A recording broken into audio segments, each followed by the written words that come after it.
بھی ہے، ان کی تمام اچھائیاں برائیاں تمام صفات جو ہے وہ ہمیں بتانی ہے.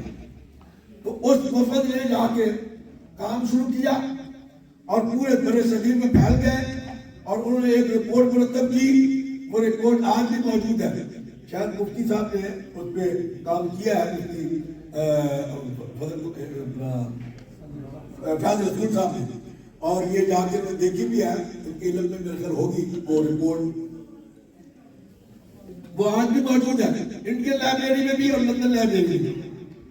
تو اس رپورٹ میں انہوں نے لکھا کہ مسلمانوں کشمیریاں نے ظلم ہو رہا انہوں نے حق نہیں دیتا جا رہا، وہ ملنا چاہیے نا. تے یو این او جڑی ایک قرارداد اسانی پئی ہے، پتہ نہیں کتنی اس نے پر دھوڑ مٹی پئی گئی ہے، تو تساں سارے تائید کرنے انہوں نے حق ملنا چاہیے نا. بے شک. تو قرارداد تے یا کچھ میں اس کی پرسنتا بھی ہے، کوئی جت کی زبانیاں کھدا بھی ہے کچھ.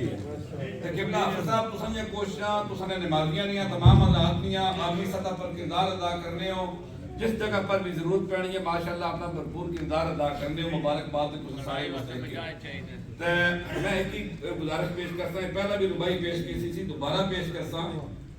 کے اندر کتنا ظلم و ستم ہو رہا ہے، اور آپ ہی ہر مرتبہ کشمیر کاج کے لیے جو قربانیاں اس جامع مسجد کے نمازی اور کمیٹی دیتی ہے الحمدللہ وہ سب پہ آشکارا ہے. یہ قرارداد پیش کرنے کے لیے میرے پرانے دوست حضرت علامہ حافظ حفیظ الرحمن غزالی صاحب دعوت برکاتہ العالیہ جو کہ برطن کی عظیم شخصیت ہیں، ان سے میں التماس کرتا ہوں آپ تشریف لائیں اور قرارداد پیش فرمائیں.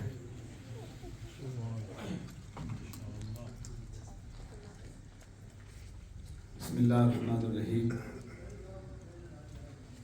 پاکستان رواج ہے بھائی جس کی وہ قرارداد دی نپڑائی چھوڑنے تانے بھائی پریس کانفرنس کری چھوڑ کے تواڈے سارے گناہ بخشے جا سکتے.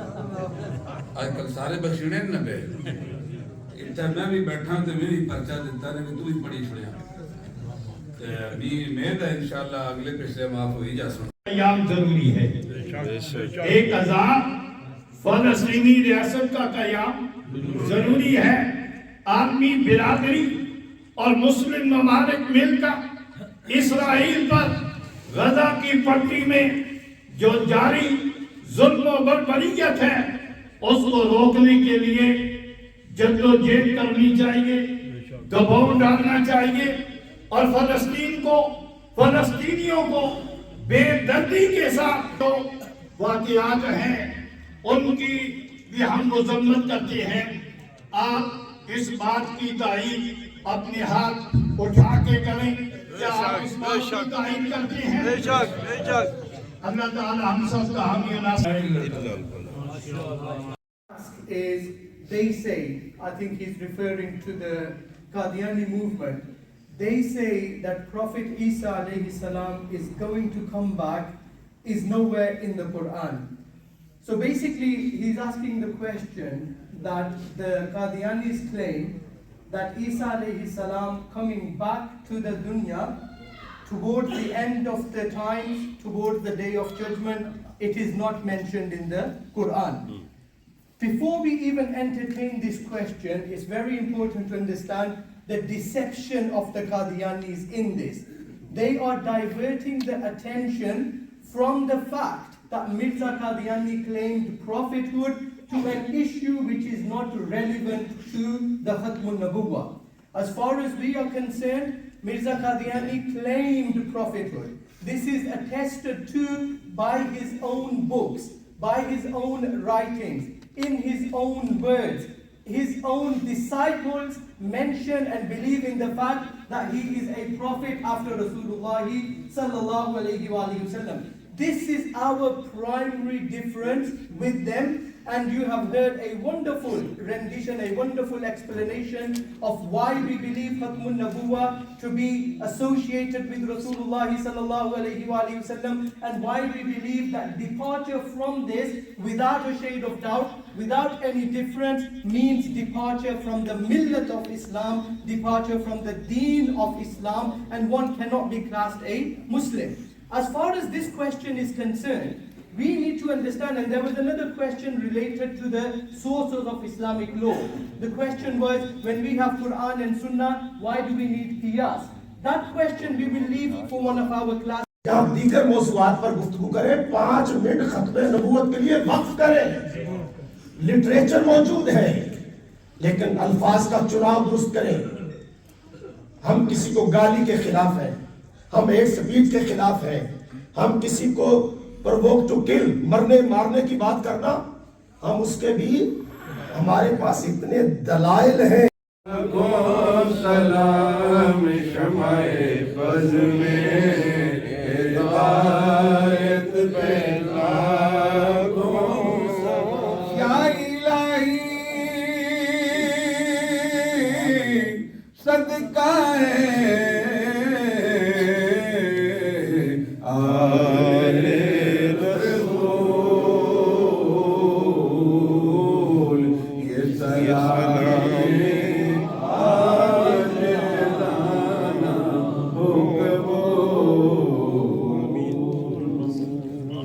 کو یہ خط ملا ان کی طرف سے, آپ نے اسی وقت واپس جواب تحریر کر دیا کہ تمہاری جتنی بھی شرائط ہے جو تم نے لکھ کے بھیجی ہے, مجھے وہ تمام شرائط بھی منظور ہے, اور 25 تاریخ کو 25 اگست کو ہم لاہور بادشاہی مسجد میں موجود ہوں گے, تو وہاں آ جانا, وہاں جو ہے وہ گفتگو ہوگی, مناظرہ ہو جائے گا. اب یہ بات جو ہے پھیل گئی اشتہارات, کیونکہ مرزا جو ہے وہ اشتہارات پر رسیہ تھا اور اشتہارات کی بات کی وہ گیم کرتا تھا. اشتہارات چھپوا دیے, تقسیم ہو گئے. ادھر سے حضرت خواجہ گولوی گولڈا سے چلے, آپ 200 کے قریب علماء اور دیگر احباب آپ کے ساتھ ہیں, اور باقی کو 600 کے قریب علماء جو ہے وہ دائیں بائیں سے مولوی لاہور پہنچ گئے. ادھر سے حضرت قبلہ عالم امیر ملت پیر جماعت شاہ صاحب کو پتہ چلا, آپ بھی لاہور پہنچ گئے. جب یہ 24 تاریخ کو لاہور پہنچے, وہاں ایک بہت بڑا جلسہ عام ہوا. اس جلسہ عام میں انہوں نے خطابات کیے. اگلا دن جو ہے وہ بادشاہی مسجد کا تھا, تو بادشاہی مسجد میں صبح سے لے کے شام تک انتظار کرتے رہے کہ مرزا آئے گا, لیکن چونکہ مرزے کو پتا تھا وہ نہیں آیا. جواب آتے رہے, لوگ رابطہ کرتے رہے. 26 کا دن آ گیا, 26 کو بھی یہی ہوا, لیکن مرزے نے نہیں آنا تھا, وہ نہ آیا. 27 تاریخ کو صبح پھر یہ سارے لوگ وہاں موجود تھے, اور پورے بر صغیر سے علماء مشائخ کی ایک بہت بڑی کثیر تعداد اور عوام الناس لاکھوں کا اجتماع. اس دور کے بندے بتاتے ہیں کہ لاہور میں دل دھرنے کی جگہ نہیں تھی. تو یہ مخلوق خدا وہاں پہنچی ہوئی ہے صرف اس لیے کہ ہم اس تاریخ کا آنکھوں سے حال جو ہے وہ دیکھنے کے لیے. 27 تاریخ ہو گئی, مرزا نہ پہنچا, تو حضرت خواجہ گولڈوی کے اعزاز میں جشن فتح منعقد کیا گیا. اخبارات کے ریکارڈ پر یہ بات موجود ہے, خواجہ گولڈوی نے حضرت امیر ملت کو کرسی صدارت پیش کی, اور حضرت امیر ملت کا 3 گھنٹے کا خطبہ صدارت اس دن کا وہ ریکارڈ پر موجود ہے. یہ وقت گزر گیا, لوگ اپنے گھروں کو چلے گئے. حضرت امیر ملت نے وہاں اعلان کیا کہ اگر مرزا ہمارے سامنے آئے ہم 5000 روپے انعام پیش کریں گے, اور سامنے تو آئے, لیکن وقت ختم ہو گیا اس بات. اور آپ نے یہ بات بھی اعلان کر دی کہ آج کے بعد میں اس وقت تک جب تک یہ اس تاریخ کا حشر جو ہے وہ نہیں دیکھ لیتا اس بار میں آرام سے نہیں بیٹھوں گا. اور اس کے بعد آپ نے شب و روز اپنے سلسلے جاری رکھے, پورے بر صغیر کے دورے کیے, اور 1904 کو 1901 یہ 1900 کی بات ہے اس بار, اور یہ اگست کی بات ہے, اور 1901 4 نومبر کو مرزا ناروال میں آنے والا تھا. امیر ملت کو پتہ چلا, آپ نے میرے والد گرامی حضرت جوہر ملت کو فرمایا کہ مجھے پتہ چلا ہے کہ مرزا ناروال میں آ رہا ہے. آپ نے فرمایا کہ بالکل. آپ نے فرمایا کہ اکثر وہاں جا کے انتظام کرو, میں جمعہ پڑھاؤں گا. انہوں نے کہا کہ حضرت آپ کی طبیعت ٹھیک نہیں ہے, ڈاکٹروں نے منع کیا ہے سفر کرنے سے, اس لیے میں جا کے جمعہ پڑھا دوں گا.